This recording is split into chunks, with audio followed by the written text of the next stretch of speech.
ဒီ page က copyright နှစ်ကျင်ထိပြီးမှ page quality အဝါရံဖြစ်ပြီး page not recommendation moderation suspended ဖြစ်ပြီးမှ service အထားတဲ့ page တစ်ခုဖြစ်တယ်ဒီ page ကိုစစ်စစ်ကြည့်တဲ့ချိန်မှာဒီ page owner မသိနားမလဲပဲနဲ့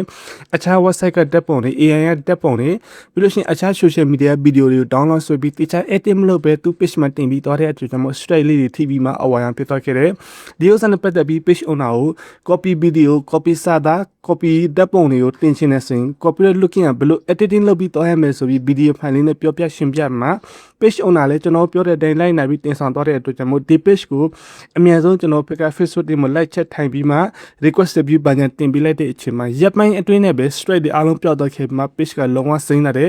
page စိမ့်လာခဲ့တဲ့အတွက်ကြောင့်မို့ page issue recommendation လည်း enable ဖြစ်လာတဲ့ moderation လည်း suspended ဖြစ်တော့ဆိုပြောက်မှကောင်းလာခဲ့ပါတယ်အခုဆိုရင်ဒီ page မှာ post edit content edit တင်ပြီးတော့မယ်ဆိုရင်တင်လိုက်တဲ့ content တွေဒီ page မှာရှိတဲ့ follower အားလုံးရှိကို notification ရောက်စေတယ်ဒီ page နဲ့ follower မဖြစ်တဲ့အခြားလူတွေရှိကိုလည်း Facebook က suggest အနေနဲ့ပို့ပေးတဲ့အတွက်ကြောင့်မို့ follower အသစ်တွေတိုးပြီးလာတယ် reach engagement အသစ်တွေတိုးပြီးလာတဲ့အတွက်ကြောင့်မို့ page ရဲ့ performance ကတိတိတတ်တာကောင်းလာတယ်